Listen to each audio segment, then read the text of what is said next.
soup that I'm gonna slurp on while we talk. Oh, look, I have a bowl porridge as well. Okay, cool, good. Bro, where are you? Come on, bro. Well, take a look. Is that pretty obvious? Are you in Bali? I'm in China. You're in China? Yeah. How is it obvious from your background? Because there's a bamboo plant. This is a pretty typical Chinese architecture. Oh, is that? But Could be Thai. my It could be Thai. Sorry. but it's the Chinese influence, Chinese heritage of the Thai part. Gotcha. Are you there, Michael? I'm not done with him. No, are you there with him? No, no, my pop. Ah, nice. No. He's just walked away. Yeah, it's my dad's place, and he has a surprisingly fast internet. Because now, WhatsApp and pretty much everything banned, including this Riverside. And even with that, I'm using VPN, and the internet is still through the roof. Wow. Okay. Bro, so tell me about, we haven't done a catch up in 2 weeks. So why are you in China? How long are you there for? Give me a life update. Because my mom just finished hiking the second tallest mountain in Africa. Yeah. And she's coming back to see one of her friends who was dying of cancer. So I figured I haven't seen her for half a year. I might as well just come here. Nice. I'm in my hometown now. Nice. Liaoning. What about you? Dude, I'm still up in the middle of nowhere in the country of Australia, but I'm done, bro. I'm completely done here. I'm like, every day I'm looking at flights. I'm deciding where to go. I applied for the destination Thailand visa. So I've read in the group chat that some of people say it's easy.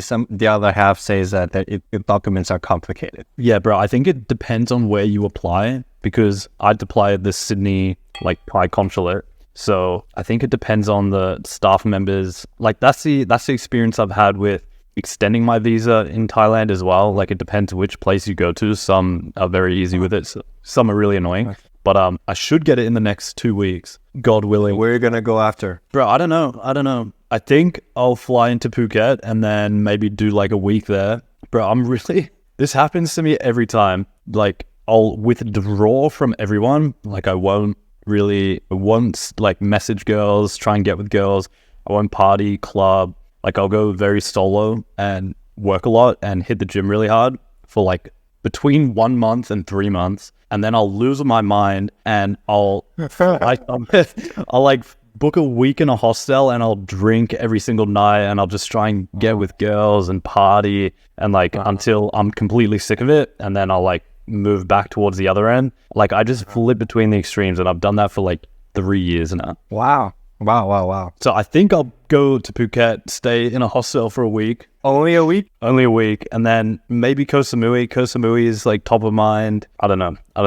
I'm still thinking. I've heard the more I look, the better and better things I see about Bali. Just community, gym, the entrepreneur scene is really good there. It sounds like island life plus Bangkok kind of combined into one. So, but I don't know. It's the sort of thing. I went there a couple years ago and I remember I wasn't too impressed with it because I find it really hard for me to feel related with the surfing community. They're pretty big there. I just don't feel I'm anyone there. In Bangkok, the girls put me on a pedestal. If I'm in Bali, I'll be probably dating foreigners. Where did you stay in Bali? Canggu or Ubud? Canggu, I think. Okay. Yeah, that's the big hub. Yeah, it's very similar to Bangkok. It's you either love it or it's very polarizing. Here people really don't like Bali or they love it. They really, really love it. It's also very motorbike dependent. Yeah. It's pretty loud and the traffic jam and the little pollution. I do love Koh Samui. It's kind of but the thing with Koh Samui is it's very small. Yeah. I don't know. We'll see. I just want to get out of here, man. I'm in the middle of there's nothing to do here. Hey, have you thought about Vietnam, Taiwan, Philippines? I've thought about it, but from everyone that I've heard, everyone, it's either Bali or Thailand. Everyone I've spoken to always say everyone's either Bali or Thailand. That's sure. The other ones are good to see, but for long Very term, true. Very true. Yeah. If you want to go visit those places, just to check them off the list, I'm more than happy to go. Bro, well, where are you? How long are you in China, and then where are you going? I don't know, to be honest. I will decide soon. Come to Koh Samui with me, bro. I'll be there. Why not Phuket? Maybe Phuket. Phuket, I've been so many times. It's I've overdone it. I know everything in Phuket besides the east side of the island, but yeah, Bro, do you want to come stay with me a week in a hostel and just tear it up for a week? Yeah, sure. I'll be following you with the camera to document your debauchery. You know, like Imangazi style. Hey, yo, today I'll be following you with a camera. Where Eugene goes, debauchery follows. I don't even drink. I don't provide that much entertainment value. But you're like a bachelor in fucking paradise. I'll be doing interviews with the girls you hook up with. That heartless asshole. Love Island -- Aussie in Phuket. Man, dude, there's something that I don't think anyone speaks about that live like the digital nomad and like travel from place to place and live the lifestyle that we live is the biggest thing I struggle with is the grass is always greener and I can't decide on where to go and where to stay. It's like when you can go anywhere, you have the paradox of choice because you get FOMO about everything. And where you go dictates so much of your life, the people you're going to meet, but you have no knowledge really, like you don't know the people you're going to meet, you don't know the interactions you're going to have, so you're picking based off no knowledge. It's hard, man. It's hard. Well, you leave that to spontaneity. No. Yeah. But like choosing a place to like post up for like 3 to 6 months or longer is I think it's tough. Yeah, let's plan. Hit me up once you decided you bought your flights and let's do it. Oh no, you haven't been to Koh Samui, have you? I forgot. I sent you the screenshot. Yeah, whatever. Because you said you haven't been in Qatar, but you hadn't been to Koh Samui, which is really weird. Because like you go to Koh Samui to go to these other islands, so the only way you could have done that is if you took a boat or ferry. No, probably I went there, but I didn't stop. Yeah, I probably only like just passed by the pier or on transportation. Yeah, something like that. Yeah, could be I was running out of time or I was with some other girl, so I was following her schedule. I don't remember. Bro, what happens to your harem when you're away, when you leave? Do you just do you break up with them all, or do you just stop messaging them? No, I just move on. I follow them, like the ones I don't want to see again. Cause yeah, sure, I'm like still missing those girls, but you know there will be infinite girls to sleep with. But my youth is finite. I'm getting old every day. I'm running out of time. It's a big world, so I don't want to tie myself down. Yeah, but do you break up with them? Do you message them, or do you just? No, I just fade out. There's no point of like making it clear, you know. Some of them do get. Tell them that you'll leave. Not yet. Yeah, some of them do get attachy as you imagine, especially those younger ones with lesser body count. And yeah, they text me a lot. Hey, can I come see you? That's funny, bro. Even on my last day, so I was in a hostel, and I saw like 2 students looking. The boy, and I was like, wow, she's pretty. And the second morning I saw them again, but with another girl. Then I realized they're probably just friends. So I approached her, asked for her Instagram. I met her the very same day. We went to a painting class, and I want to show you the picture. It was a very, very cute activity. I strongly recommend. They gave you 2 canvases. Look, I draw this. It's supposed to be a dog, right? Wait, so you were staying in a... Nah. Dude, that's funny. Wait, so you were staying in a hostel in Bangkok and you met her? Yeah.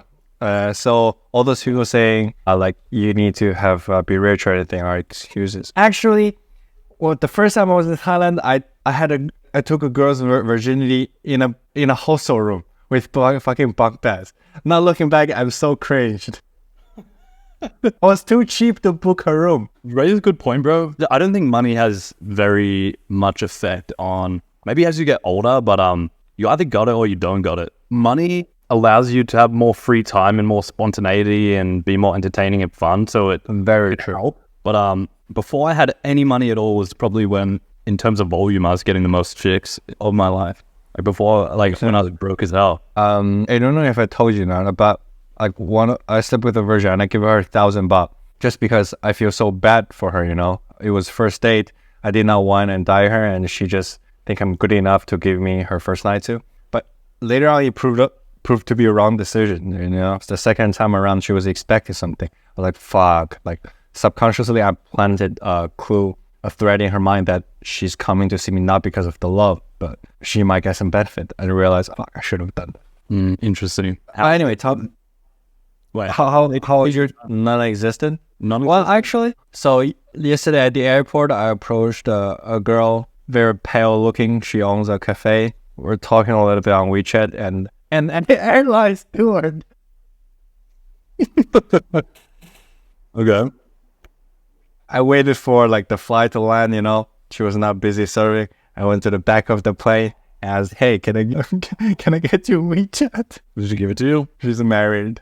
But she took it as a compliment, but because I took very good care of myself, and the girls around her are giggling, so it was fun. Nice, bro. That's the thing with like cold approaches and going up to.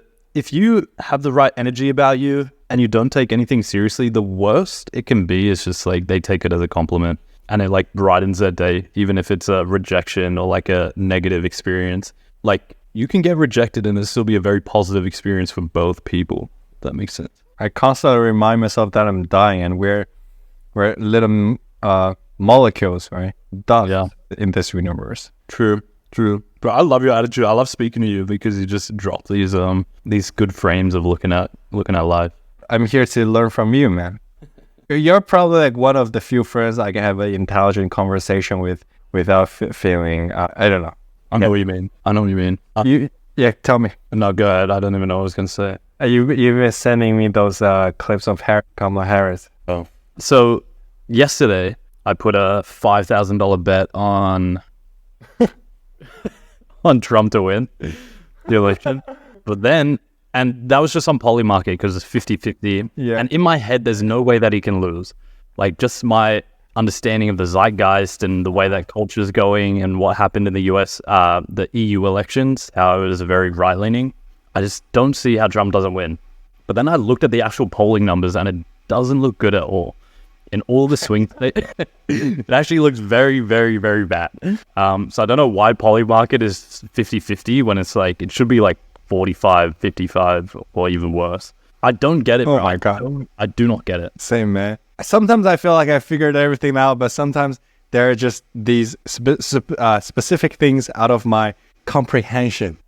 Yes, bro, same. I'm trying to understand a liberal brain or people on the left. I cannot comprehend it. I cannot understand how you see the world and see how things are happening. And if you're a logical, rational being, how you can come to the conclusion that the Democrats and the things that liberals want are a good thing. It breaks my brain and I don't get it. Bro, and you look at any of the events of like the Democrat rally, the national convention, you look at the guys there, you can just look at someone, man, and you can tell if they're a Republican or a Democrat. Like, you can just see it. It's so weird.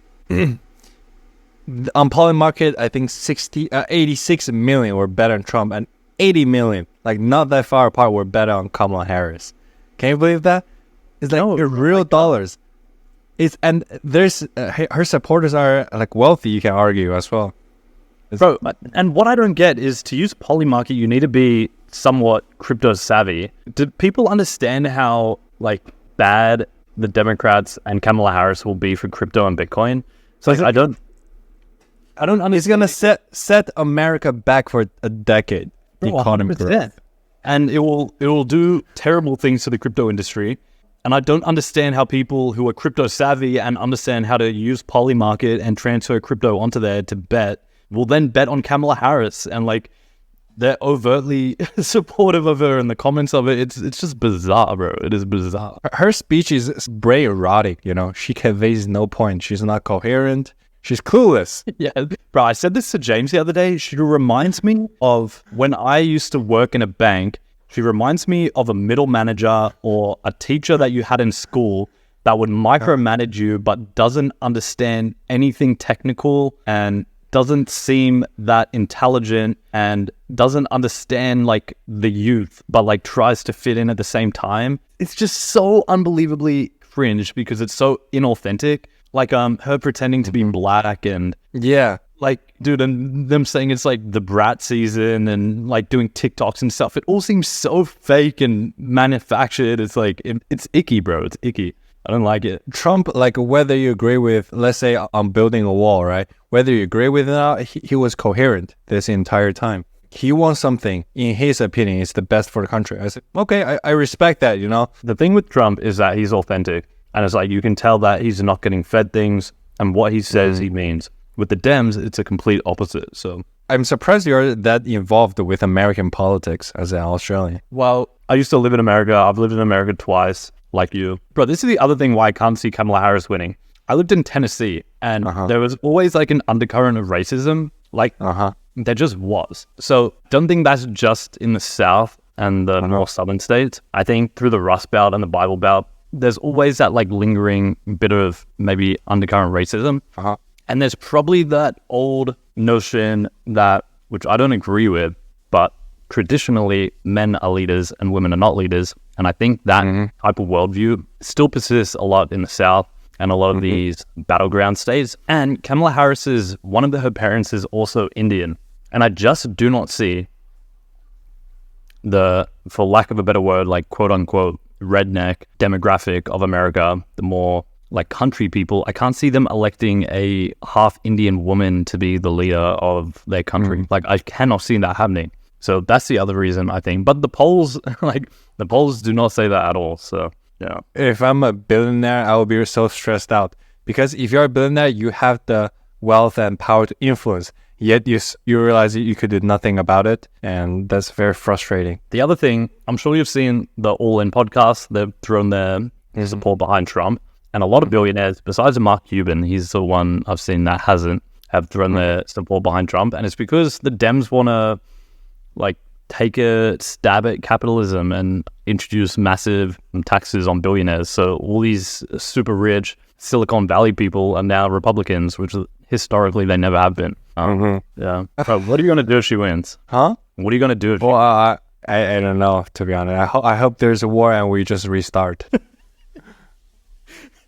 Because if there's a war, like the feminists will realize that they've been bullshitting all this. Oh, we're strong and equal. No, you're not. With one punch, you're on the ground. Any man, any teenager boy. Yeah, as soon as you, like the further away you move from decadence and the closer you get to the survival line, the more these traditional views and conservative views, I think, pop up. Yeah. But like for so many Dems, they get so much wealth, I think it's so unfair. They don't fucking deserve it, bro. Like who? Like those DEIs, like diversity hires.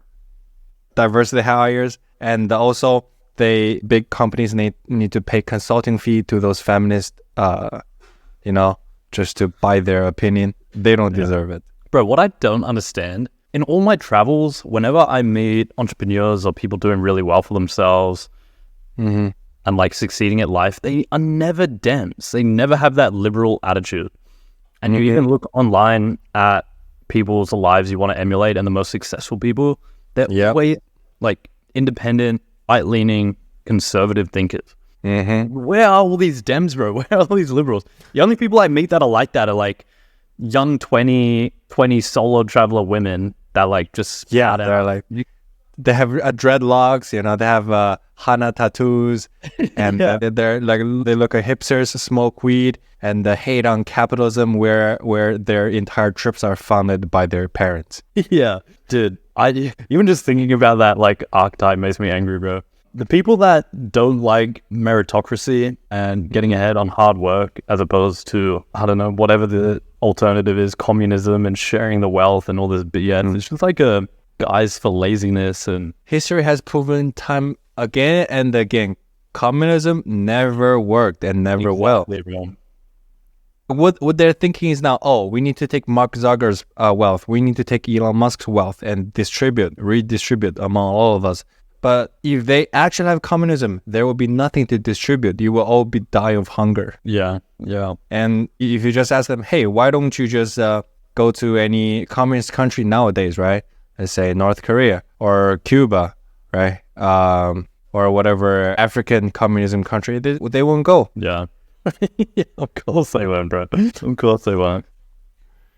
So it's not really the communism, the equal they're after. It's the privilege, the getting something for doing nothing they're after. Yeah. Bro, where do you think you're very right-leaning? You're pretty right and conservative. Where do you think that developed and came from? And like at what? I just used to be a normal person. The lefts are running so far to the extreme that I automatically become right. Yes. I remember first realizing it when I was like 18, 19. I really liked Jordan Peterson.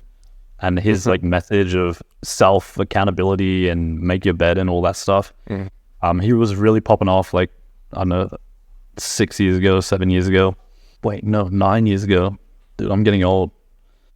And then he was getting attacked so hard on like, I don't know, mainstream media. One thing I think Trump has done brilliantly is coin the term fake news. Until he did that in 2016 and his presidential run, like I took everything at face value and I just believed everything. Yeah. And I think he did a huge job of showing how biased left all these media things are. Bro, imagine the world where Hillary Clinton won the 2016 election and what the world would be like now.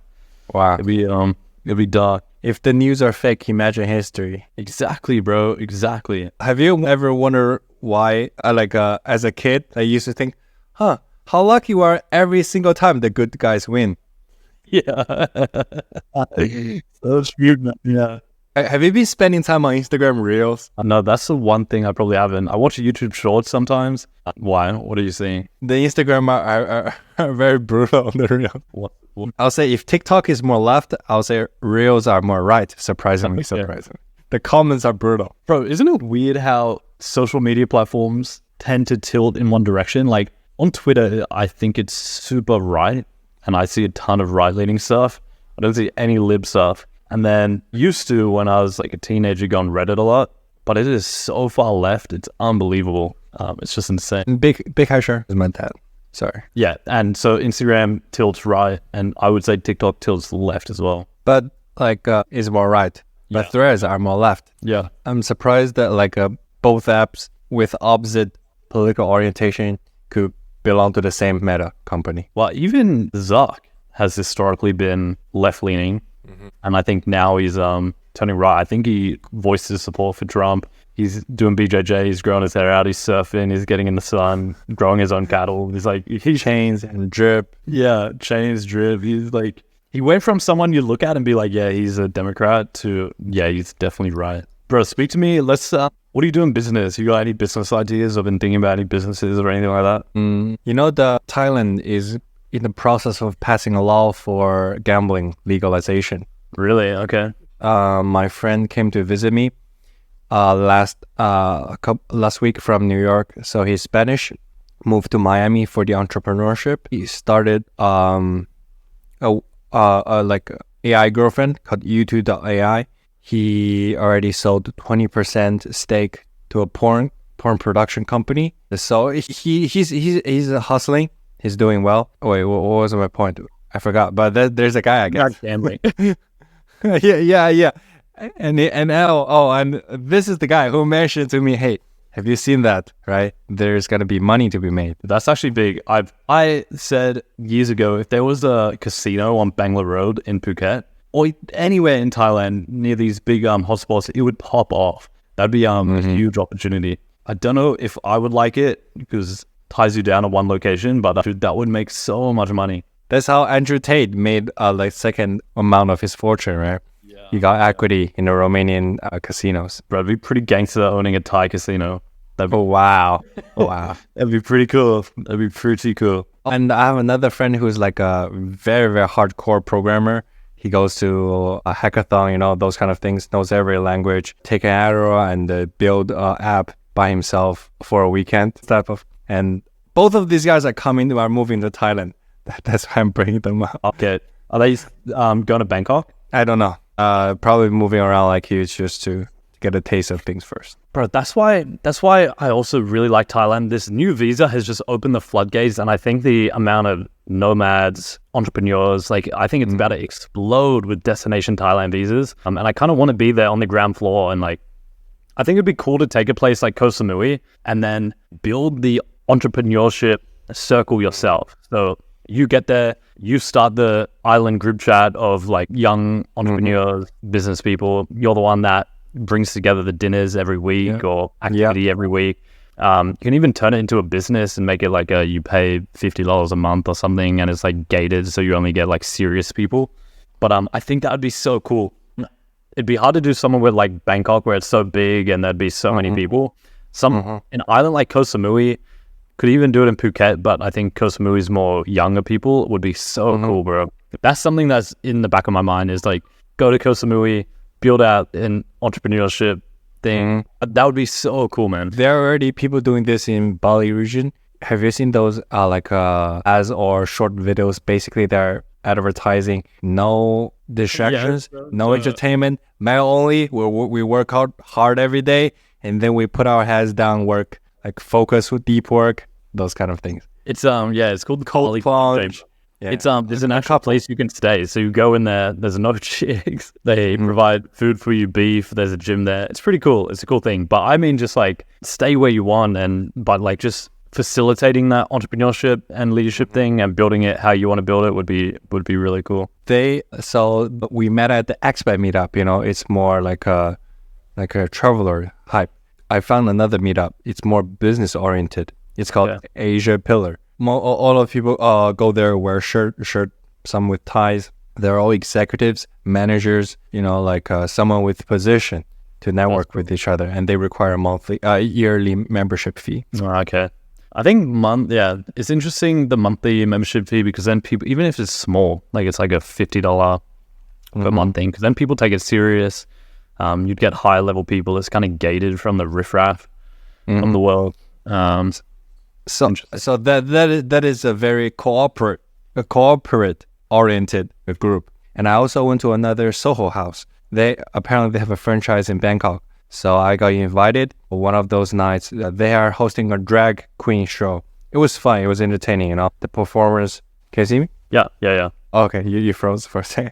The performers are very hardworking, and it was a very fun show. But I wouldn't want to join their like exclusive club. I feel like they're more artsy, you know, more gay oriented, more exactly. This is trust funds. That's the Soho House vibe. Yeah, and if you want to, that's the cool thing of like, so Destination Thailand just got released. There's going to be a flood of young professionals, entrepreneurs, freelancers coming and being in Thailand over the next 5 years. I think what you just said is a very good point, in that places like Soho House, the expat meetup that we met at, they're cool and you can like relate to it a bit, but they're not perfectly tailored for you. Whereas they're not us, bro. They're not us. They're not like 100% us. Imagine we had a meetup, but they were like, imagine we did this in person every single week, but instead of just me and you, they're like 15 to 20. Wow. Imagine how powerful that would be, the conversations that you're talking about. We all have similar worldviews. We're all in Thailand, all having dinner, discussing ideas, the friendships, like network. You conquer the world. You'd conquer the world, bro. And it's like, and then if you were the one that built it, then you can really adjust and maintain and facilitate how you want it to be. You can grow it yourself. Yeah. So imagine you being the face. Wow. You should be the spokesman for such community, man. But we should both. We should. No, you're way too handsome. You're way too handsome. I'll be sitting by your side, holding an umbrella for you. I'll be your Thai servant. Dude. Yeah, I think that'd be so cool. Like picking a home base and then building out the community yourself. And then you could build a personal brand around it. Could build whatever you want around it. And I think a trend for the future is we find our communities less and less based on let's say during our teenage years, it's more location based. You guys signed to the same class, you guys signed to the same school, but now we get to choose our own destiny, our own group, our own community. It reminds me do you know San Francisco? They have I've been following their like vlogs, podcasts. They call Build Space. They're very builder oriented, right? Everybody knows how to code Python and build an AI plugin. So that's their community. We should create something of our own. Dude, yes. Bro, yes. This is why I love talking to you, because we're on the same wavelength, bro. What we've spoken about in previous episodes is the disconnect that you get with your high school friends and people you meet in uni, because let's be honest, all of your friendships up until this point, they're not based on worldviews. They're not based on, is this person a good person? Maybe like to a degree they are, but it's the main driver of those friendships is just convenience and location and proximity. As soon as you take that proximity away, if you don't have these very large overlaps in worldview, hobbies, things you like doing, things you like talking about, things you like working on, like they just dissipate, they fade, like all your harem, like they just ghost and like turn into dust and nothingness. So yeah, I think, bro, this is a good idea. I'm liking it. Because how many people do you think are stuck in their 9 to 5 or stuck in their hometown. They're in their mid-20s. They don't really see they're not in college anymore. They're not doing anything social. They don't even really like their high school friends or their hometown friends, but they're just proximity. They feel stuck in life. Imagine they see this like vibrant community on a tropical island, and there's people that have the same worldview as them. How like tempting and might be. Imagine being the face of such a culture movement. You'll be remembered. You'll be remembered. 100%. You could build a whole personal brand around it. You could be like a day in my life. Very true. Show off the type of people in it. Do you watch David Dobrik? I used to, yeah. So imagine the cult he built for his friend group. Yeah, exactly. Yeah, dude, I'm thrilled.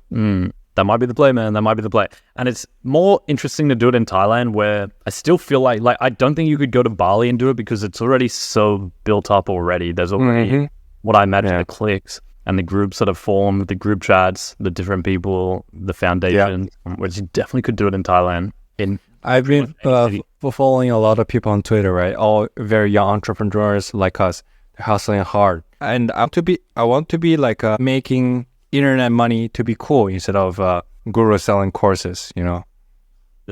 Imagine how cool it would be to have like 20 dudes our age, all making money online. They all love Thailand. They all love the beaches. They love the freedom, similar worldviews. They're all trying cool. Like, wow. That's the type of shit I love talking about. It's the shit I love thinking about. But especially being back in Australia and talking to my friends from high school, like, it's just such different lives now that there's not a lot of overlap. Something Hormozy talks about a lot is the good indicator if a friendship is about to end is if your conversations always revolve around the past as opposed to the future plans. And that's all the conversations we have is, do you remember this? Do you remember that? Yeah. How fun was this experience? How fun was that? And there is no talk about the futures because they've diverged so much. They're looking at, I don't know, maybe having kids or what mortgage they're getting and stuff like that. And it's like, I'm deciding where in the world I want to stay or what business to launch. Yeah. And it's like, there's just no overlap anymore. One problem with the current, like the internet money kids is they're being fake. You know, something's not right. Either the Airbnb they rented or the sports car. Like how they film their TikToks within sports cars and pretend as if theirs. You know it's not true. Like, imagine being approached with authenticity. There's 20 of us, okay? We rent a Lamborghini for a day for $2,000. Each of us pay 100 and we make that into a vlog. It's real. It's authentic. We document the process instead of, I bought this Lambo and that's why you need to buy my day trading course. Yeah. Dude, you'd have to do something like this. I think you'd have to pick the place, you'd have to commit to it, you would have to build up a personal brand around it and then somewhat market it, I think. And you'd have to establish, like, once you get there, start the group chat and do like, okay, I'm going to do weekly meetups, whatever nomads I can find, and then vlog the live and be authentic and show the worldviews and values you have. And somewhere like Koh Samui is small enough that it's like, you'd run into these people everywhere. It'd be like, be such a crazy network. You'd run into them at the gym, at the co-working space, at the beach, on the night out. Yeah. It'd be cool, man. Oh, I remember another community. You know, in Honduras, it's Central America, a Spanish-speaking country. They rented out an entire island to those San Francisco geeks who focuses on not die, how to anti-aging stuff.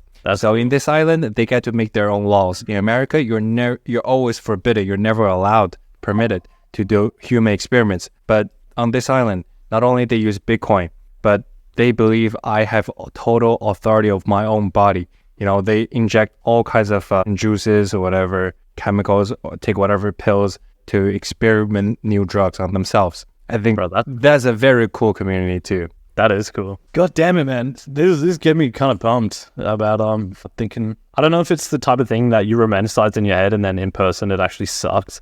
It's very hard to do. And like organizing meetups and finding people to actually come is like extremely difficult. But I don't think it is. And also, do you know, I forgot how to say the name, the Balaj? The entrepreneur? No, he's like a San Francisco philosopher. Right? I don't think I've heard of him. But anyway, I will. He started another community around in the Singapore region. I just see those niche communities popping up and up. It'd be cool. It'd be something I'd be a buyer of. If there was somewhere on a Thai island and there's a bunch of like mid-20 entrepreneurs killing it, and it was $50 a month or something, I would 100% join that instantly. Be very cool. Everyone can tell you what gym to go to, what part of the island to stay, where to go, best this, best that. So yeah. Bro, also, I was listening to, I don't know if you've listened to the latest My First Million. I am. Definitely I am. But you haven't yet? I am. I listened to every single episode. Yeah. Something on the last one, Sean Puri spoke about that. I was like, damn, that's really interesting, was the importance of picking the right thing to work on. And the right that project. Story about, I can't remember what app it was, is the one that does mobile phone advertisements. Yeah. And they tried a whole bunch of things, but for the first like 3 months, they'd all come into the office and just play FIFA for 5 hours and eat pizza and just like chat shit and talk about like what is the right thing to be working on and just creating space for that opportunity. I think that's very cool. Now looking back, it's advertisement on iPhone. Wow. Yeah. I'm not surprised the companies are valued at 25 billion, bro. Yeah. Bro, and the importance of like finding a starving like, dude, that whole episode was Starving crowd. Starving crowd is the most important thing. I rarely click a like for the videos, but I clicked the thumbs up for that video. Yeah, it was a good one. It was really good. And I wonder if there'd be a starving crowd of young men in their 20s, entrepreneurs that want a community. I think young people are very lost nowadays. 100%, bro. They don't have an older group, they can just join because they don't feel related. So somehow it's up to us to create our own. Yeah. And it'll be interesting, bro, because there's first generation coming up with the internet, which has changed so much stuff. Chicks aren't really having kids anymore. Families aren't really a thing. Marriage isn't a thing. It's like all these century-old traditions and way of living have kind of fallen away and left this void of like, okay, what do I do then? Do you want to have kids, bro? 10 plus. Yeah. Same. I have a big family. Yeah, bro. It's hard. My kids can play with your kids, bro. Approve. They must be entrepreneurs, though. We'll create the community, but the community's just our children. Based on child labor. And Netflix will make us famous. Bro, so you're in China for the foreseeable future? For a couple of weeks. If you say, hey, Eugene, I'm flying out Tuesday, I say no more. I love it. Love it. I'm thinking of, I've never been away from home over Christmas and New Year's, but I would, if I get the 6-month visa in Thailand, I'd be tempted because I'm just sick of coming back in Sydney. It's worse and worse every time I come back now. Same. It's just, yeah. But if you think about your life, it's 35% done. You have the anxiety to push yourself out very quickly. That's true. You don't have more time to waste, bro. That's true. I gotta get out of here. Damn. You got anything else? No, I guess. I think this is it. That's the pod. Our goal is to film 100 episodes, right? Dude, let's do 100 episodes. And let's say in the future we do not launch, or like when we have some community in Thailand, and then we can go back and be like, remember when we first even discussed the initial idea of that? Yeah, that is so cool. That would be cool. You know how I was telling you about YouTube automation and AI and stuff? Oh, yeah, tell me. So I launched one channel. It's been going for 5 days. The Bible one has 750 subscribers. Wow. Get monetized at 1,000. So let's do it decent. And then we have, however, I don't think the RPMs, so CPMs on those videos are going to be very good. I might run it to get monetized just as like a case study. But I'm launching a different channel on geopolitics. I'm going to really focus on like what boomers want, because I know for a fact that has good RPMs. So yeah. Can I have the channel name? The Bible one? Yeah. I've only done 3 videos and a few shorts, and they're all AI, so they're not good. But it's like, can you build a AI channel within a month and get it monetized? I think the answer is unequivocally yes. Yes. Yeah. Meanwhile you search, can I get your opinion on, because just me sitting in front of a camera is kind of boring. I was thinking about hiring a big tits with miniskirt girl holding a microphone for me. Like you just find a model online, pay her $5 an hour, I think that's an instant attention grab. Yeah, that would be what Do you think that's a good idea? depends what content you're trying to make. Yeah. Like if you're making, like, is it related to the content? If it's about lifestyle, entrepreneurship, business, that kind of thing, yeah. If it's about, I don't know, it could be a distraction as well. Like if Hormozy hired a model to like hold his camera and it'd be distracting, you know what I mean? Maybe it'd be better, honestly, actually, I don't know. Oh, the Su Ultra Long History channel, the one I sent you, that was so cool. It was so well done, man. But yeah, dude. But that's not AI. That's like, there's some heavy production going into them. I actually had watched one of their videos before. Yeah, but dude, they're super good. Super, super good. You'd be like, people always think, oh, there's no audience for like 2-hour video, but apparently there is, man. As Shampur said, there's no such thing as too long. There's only too boring. All right, bro. I think that's the part. That was good. A lot of things to think about. Wow.